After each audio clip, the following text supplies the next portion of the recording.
Hey everyone, welcome to Be Our Guest, live and in color's weekly virtual happy hour with industry professionals. I'm Dev Janki, the artistic director. We are a not-for-profit theater company based in New York and Connecticut, developing new plays and musicals that promote and celebrate diversity. For more information, make sure to check out our website, liveandincolor.org. And be sure to reserve your free tickets to Live and in Color's virtual holiday extravaganza 2020 Roasting on an Open Fire. Here's a little teaser.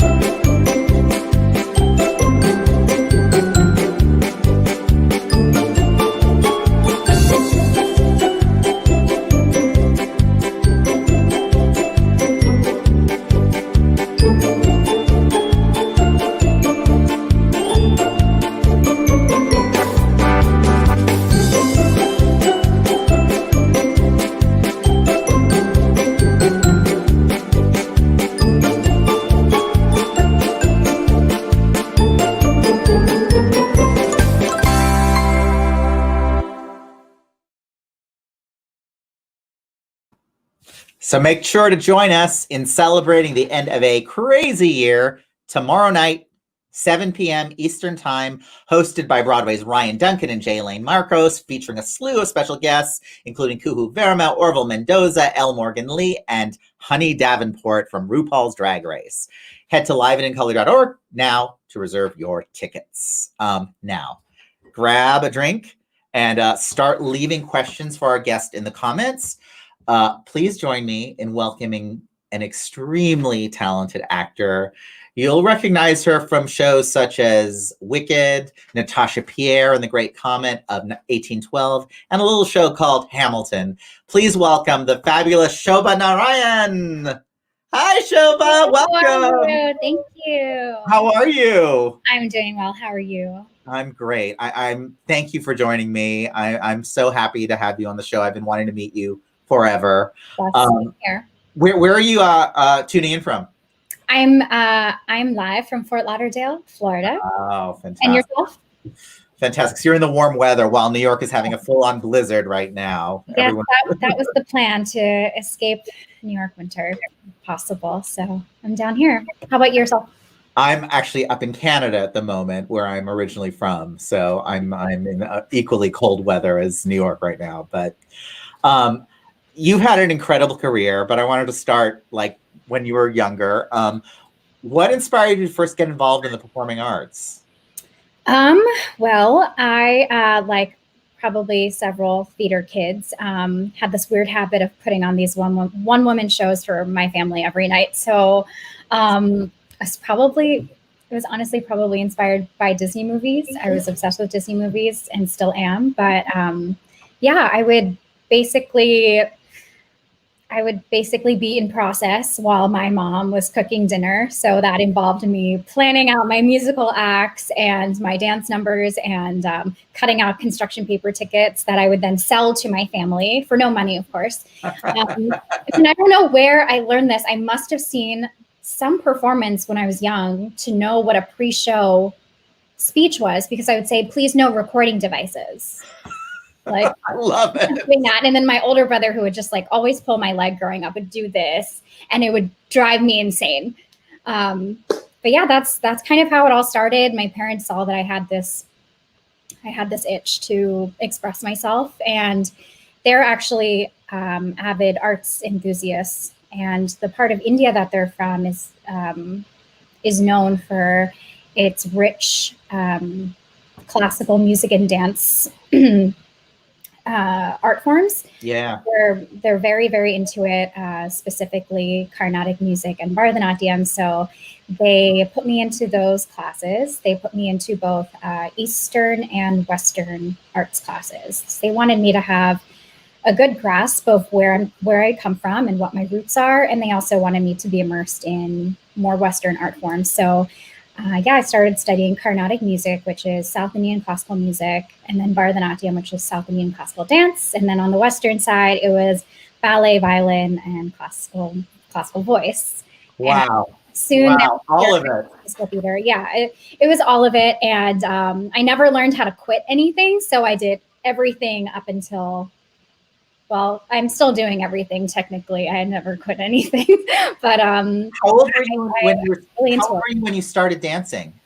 I started ballet when I was 5, I believe, and then I started Bharatanatyam when I was 7. Wow.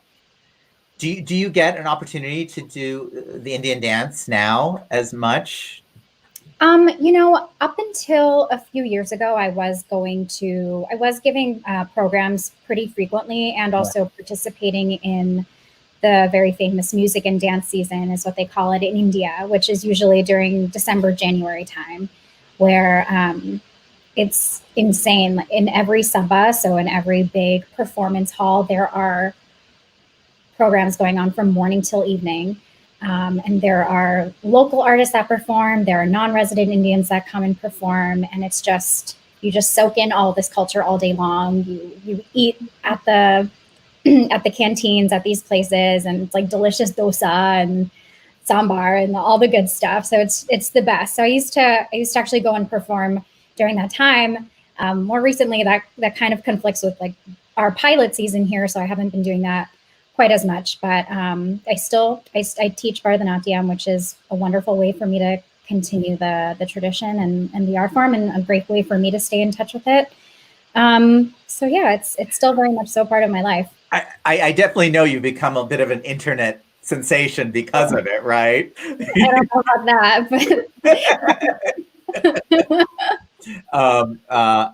but I've it's obviously served you well in your career. I mean, all that, the diversity in your training, I think probably was very unique for most artists, right?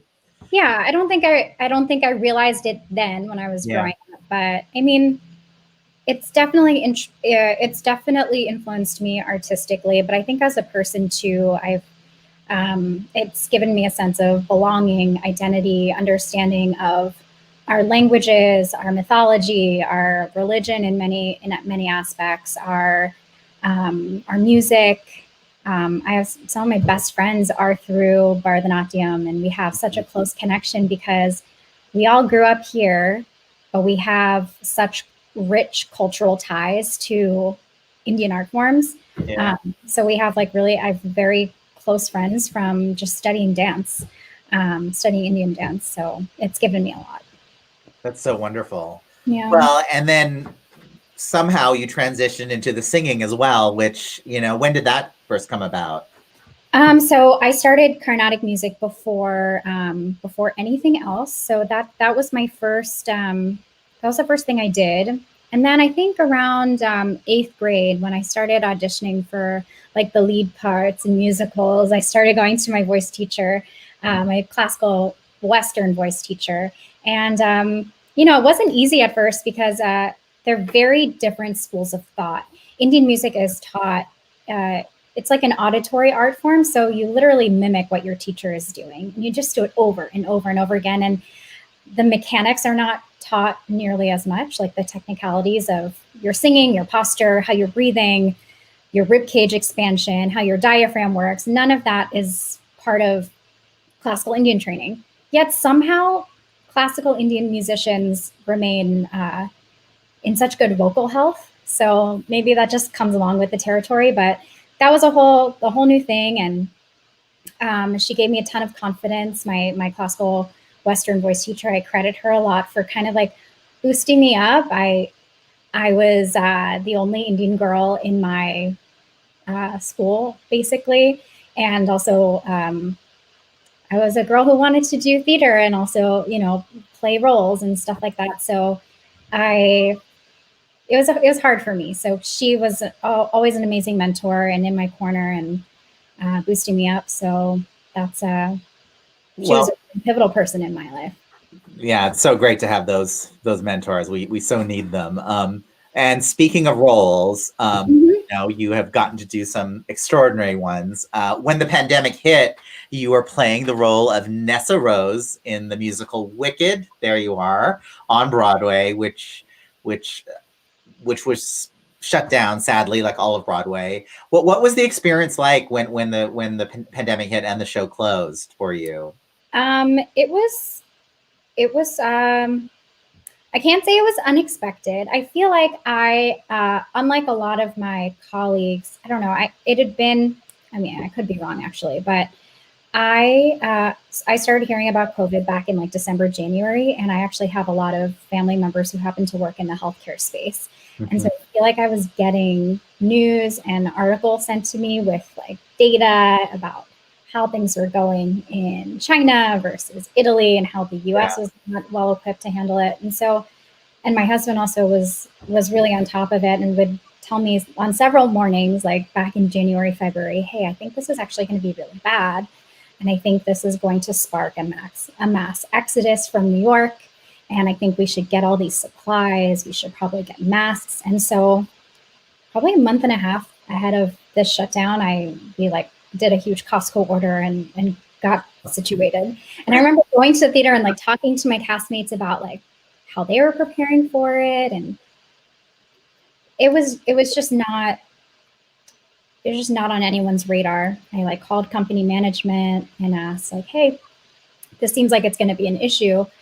Are there conversations being had? And they're like, yeah, we're going to get some hand sanitizer backstage. And then later on, like the backstage tour stopped and then the stage tour stopped. And then when the NBA closed, I started to get nervous. I was like, why? Like no one's really addressing this seriously. And Broadway doesn't shut down for anything. So when the shutdown finally did happen, I was relieved. I was also really scared. It felt like, I don't know.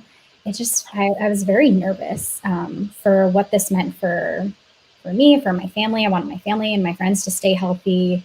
And it felt like a crisis. And I remember the day that it was announced that Broadway was closing. My husband and I made the decision that the next morning we were going to fly down to Florida to be with family for 3 weeks, because at that time it was going to be 1 month, just 1 month off, which it wasn't. And I think our fear was that the city would shut down and that the flights would be canceled, that we wouldn't be able to get off the island. And we figured if we're going to have to quarantine and be in one place, let's avoid being in a one-bedroom apartment. A very smart thing to do. Yeah. So, I mean, we packed our bags. We were on a flight. Yeah. We wore our masks. We sanitized the seats. We arrived in Florida. Thankfully, we were fine. And what started as 3 weeks turned out to be 5 months. And it's been crazy. I mean, it has run the gamut of absolutely wonderful to like absolutely devastating at times. So yeah, the roller coaster of 2020, but the hope is that we are on the way back to something better. And hopefully Wicked will be back soon.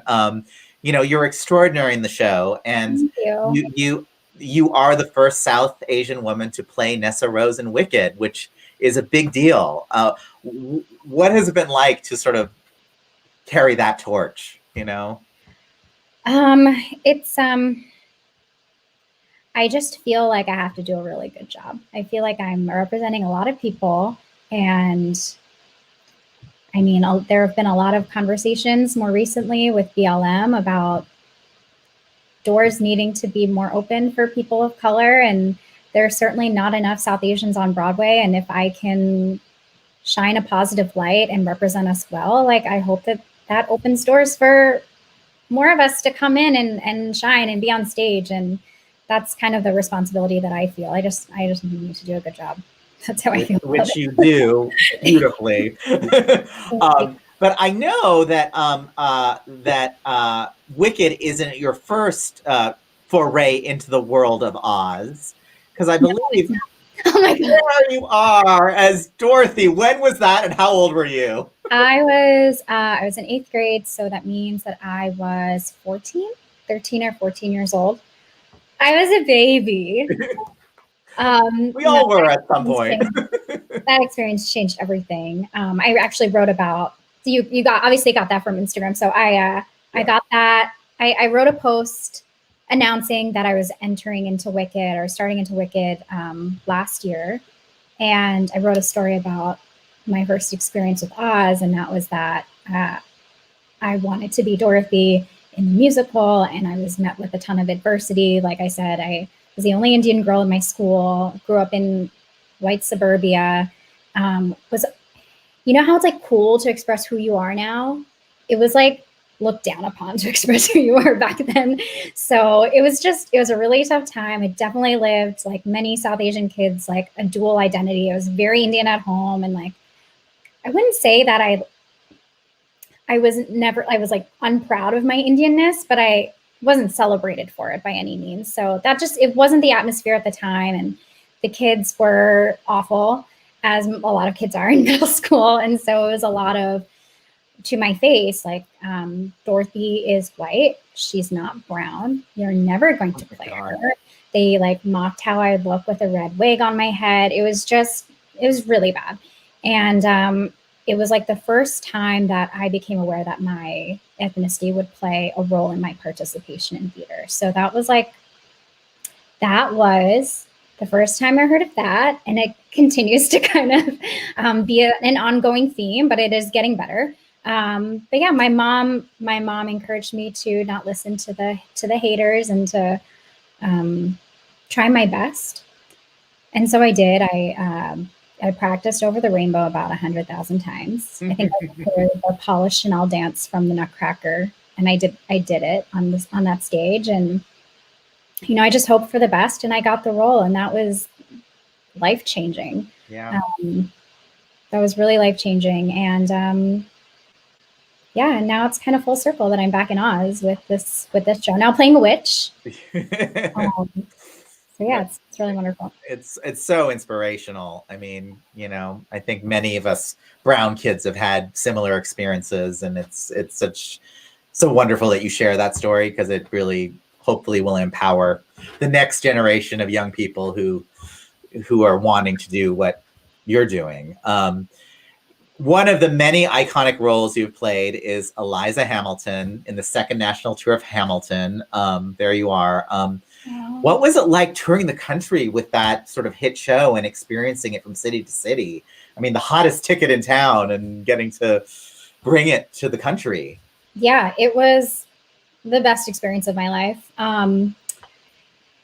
Where do I even start? I thought traveling to different cities and sharing the show really for the first time. So the first national went to California mostly. They stayed in California for most of their first year. So our company was really the first to take it around the country for the first time. And everyone was so excited to see it. They had the date they were going to see it circled on their calendars a year in advance. Like you felt the anticipation. Every time we came to a new city, it felt like we were a rock band, but not as cool as a rock band because we were musical. But it was really cool. I mean, I think the 2016 election was eye-opening for a lot of us to realize how divided our country was. So one of the things that made me nervous about going out on the road was, I'm going to be in this company sending out this message, and we're a group of brown-skinned people, and we're going to red states, we're going to blue states, and like, how's that going to be received? What's the stage door going to be like? Are we going to be safe? And it was different. It was different in every city that we went. I mean, immigrants, we got the job done. That line that is said at the top of Battle of Yorktown, that sometimes got a lot of applause, and that sometimes sounded like crickets. Like, yeah, people felt differently about it. But I think something that was consistent was the fact that no matter where we went, we could feel the audience leaning in, and we felt them taking in the message. And everybody was so kind at the stage door and so welcoming to whichever city we came to, in the most unexpected places. And they were also, it was very cool to see how proud they were of the places that they were raised, and their towns, their small towns in many cases. So it was very, very cool. Best experience ever. That's amazing. And you know, you throughout your career, you have consistently been a trailblazer for Asian actors. In 2017, you were the first South Asian actress in over 10 years to play a principal role on Broadway, and that was as Natasha in the amazing show Natasha Pierre and the Great Comet of 1812. You look so gorgeous. I love that picture of you. What's your most treasured memory of that time? Oh gosh. That show gave me so many gifts. It was your Broadway debut, right? Was that? It was my Broadway debut. Yeah. Gosh, I have a few memories that are that stick out. One being, I remember, I don't know if you remember the finale of the show. You see the comet blazing, and then it slowly like descends, and the lights go down. And I just remember the night of my Broadway debut. First of all, I didn't know I was making my debut that night. That was a surprise. So I remember sitting there watching the lights go down and like just kind of taking in that moment of, you did it, girl. You made it. This is awesome. So that was an amazing moment for me. And then also I remember going to the stage door for the first time, and my castmate Sumaya Ali, who's a Broadway veteran, she handed me a Sharpie and she said, I hope and I know this is the first of so many of these nights for you, which was like the most magnanimous, giving, gracious, loving thing to say to me in that moment. And it felt, I don't know, it was just so wonderful to hear that. So I will remember that forever. It's also performing at the Tony Awards for the first time on the telecast. Like, how often does that happen in your Broadway debut? Yeah. It was working with Rachel Chavkin, a strong female director who championed for so many people of color to be on stage and to make their Broadway debuts. It was singing Dave Malloy's crazy, beautiful, lush score every night. It was being part of the original cast album. There was there were just so many things that were. I mean, I know that show in particular was so special to so many people and its evolution. We actually have someone here who worked on the Great Comet with you, and she'd like to say hello. It's Associate Director of the Great Comet of 1812, also Director of Evita, New York City Center, Ragtime at Elf Island, and Endlings at New York Theater Workshop. It's Sammy Kettle. Hi. Did you know? I literally just talked about Sammy like 30 minutes ago. You knew? Hi, Sammy. Thanks for joining us. Hello. Thanks for having me. Hi, Shoba. Hi. You're in the UK right now, correct, Sammy? Sorry? You're in the UK right now. I am, yeah. And what time is it there? It is 11:24. Well, thank you for joining us. Oh, please. When was the last time the two of you saw each other, at least in person? I'm sure you've been Zooming, but... Yeah, we Zoomed last week. In person, gosh. In person, Evita. I think that was the last time I saw you. Probably, yeah. November. No. I think we got a meal. That sounds right. Yeah. I don't know. Sad. Everything before that moment is like... We've done a pretty good job of keeping in touch, whether it's like text or FaceTime or email. Yeah. Well, I know the two of you have shared many milestones, and I believe you were, Sammy, you were an integral part of her engagement. Can you share a little bit of that story? My Broadway debut. Yes. Yeah, less so. But she was in my audition, all my auditions as well. And I will say that audition I will never, ever forget. I mean, my God, it's like when someone like that walks through the door, how lucky. Wow, we were so lucky. But yeah, so I was saying when they emailed me about this, I said, it's funny because I have a history of being part of surprises for Shoba. Because so I will tell my brief version of the story. You jump in, but so when I got a Facebook message from Shoba's then boyfriend, Jay, saying, hey, I need your help. Can you call me? And I called him and he said, look, like I'm going to propose to Shoba, but it has to happen in Boston and it has to happen on Sunday. I think it was Sunday. And this was on Wednesday that he Facebook messaged me. And I was like, okay.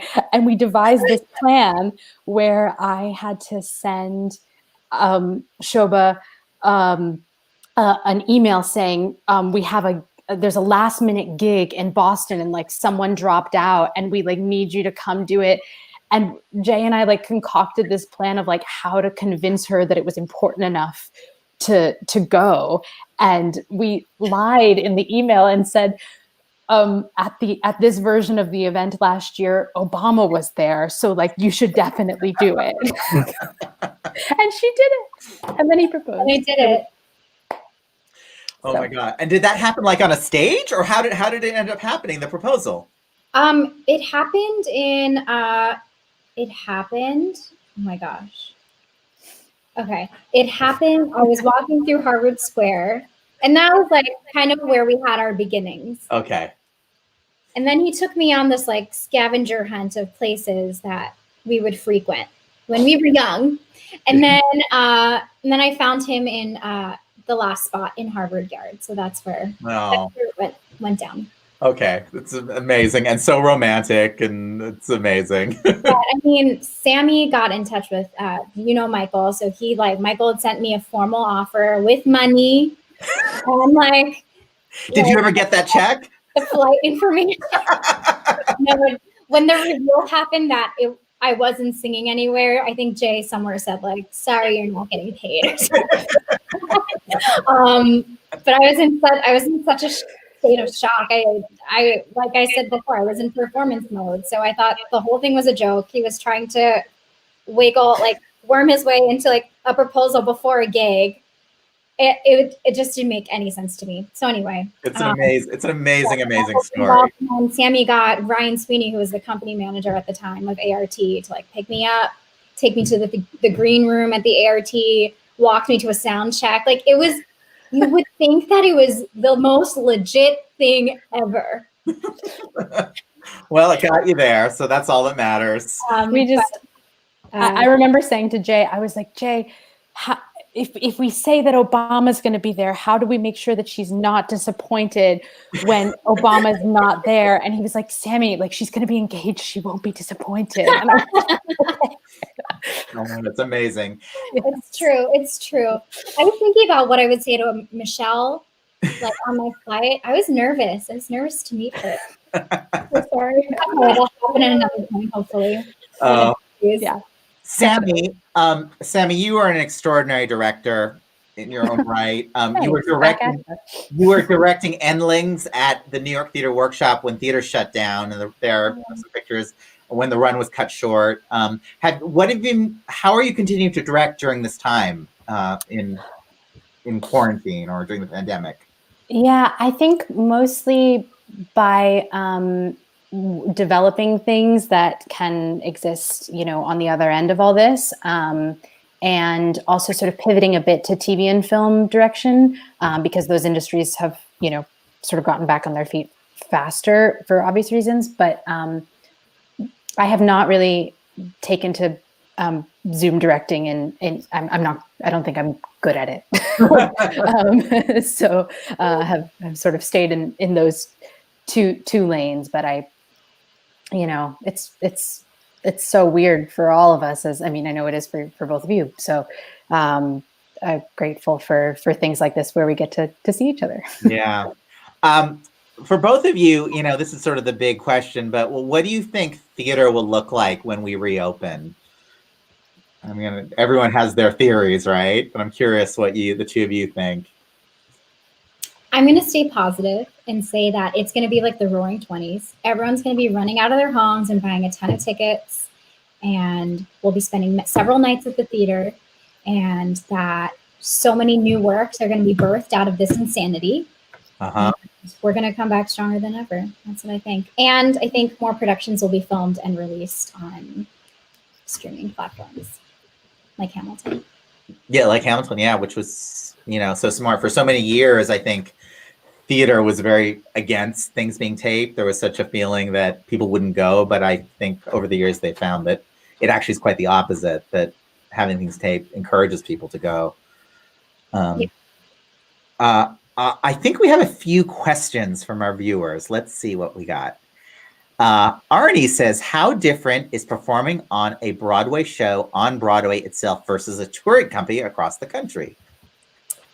The job itself is more or less the same. Mm-hmm. What changes is in New York, you go back to your home and you live your life at home, and you go to the theater, et cetera, et cetera. When you're on tour, you're obviously moving around. So you're going back to your hotel, you're traveling around. The backstage traffic changes a lot. So there is just as much choreography on stage as what's going on in the background. And that is an adjustment. So for safety purposes, usually on tour, the night we open in any city, we do a walkthrough of the space individually. Like I used to run my transitions and figure out where I'm going, where I'm getting water, how I get from my dressing room to the stage, all of that stuff. So it takes a little bit of an adjustment, but you get the hang of it. But it is more or less the same. The tour schedule can be a little bit harder though, because touring companies tend to have 5-show weekends, unlike Broadway shows. So that is also tough. I'm in awe of anyone on tour. I think it's much harder. Yeah, in certain ways it is. Yeah. Sophie says, what was it like working on Dave Malloy's music? Hard. Really hard. The dissonant moments, the, octave jumps, the mixing of styles all in one show, from classical to like you're at a club and dancing, and there are strobe lights and a heavy club beat and singing on top of that, to these beautiful like operatic moments. It was hard. It was a challenge in every way possible, physically, vocally. Everything I've done since has been not as hard as that. I remember this has nothing to do with Dave Malloy, but Sammy would appreciate this because she like helped Rachel stage so much of the show. But I went into Hamilton rehearsals after Great Comet, and they were like trying to explain, okay, so you go from 0 to 4. Is that all clear? Like, does that make sense? And I'm like, do you know what I did in my last show? I ran from the mezzanine and I started playing an instrument, singing, and singing crazy music. Yes, I got it. It's going to be fine. Yeah. Let's take one more question. Iman says, what was it like recording First Burn and working with the other Elizas? It was so cool.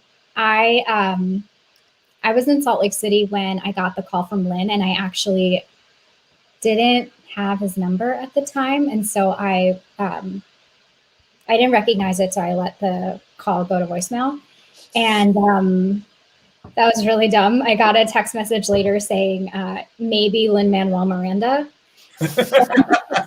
Said, hey Shoba, it's Lynn. Call me when you get a chance. I had an idea.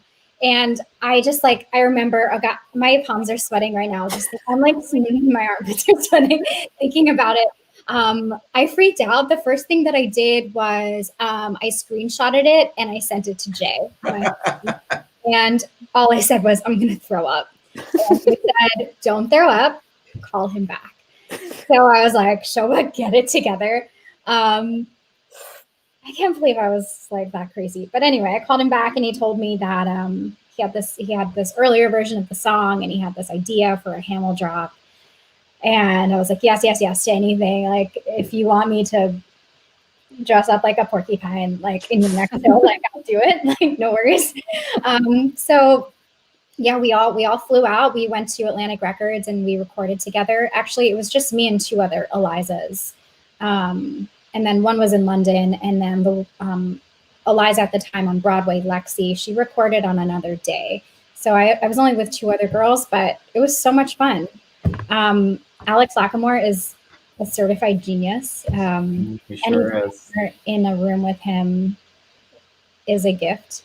I always learn so much. So yeah, it was very, very cool. And the song was like ready and mixed after 3 weeks or so. And it's cool to have your voice on an original track like that. That doesn't happen all the time. So it's a very cool memento from my time in the show. So fantastic. I love talking to both of you. This has been an amazing conversation, but we're out of time already. But before we go, remember to reserve free tickets to Live and in Colors Virtual Holiday Extravaganza 2020 Roasting on an Open Fire. The show is tomorrow night at 7 p.m. Eastern Time. Get your tickets at liveandincolor.org right now. Also, be sure to tune in to be our guest next week for our last episode of the season. Guest host Maria Cristina Oliveras will be interviewing the star of Broadway's King and I and Sunday in the Park with George and TV's All Rise Tony Award winner Ruthie Ann Miles. You're not going to want to miss it. Thank you to everyone who tuned in today. If you like what you heard tonight, please subscribe to our YouTube channel for more interviews with industry professionals like these two wonderful people. Thank you, Shoba and Sammy, for joining me. Thank you. Shoba, will you lead us in a little toast before we say goodbye to send us off? Oh my gosh. Okay.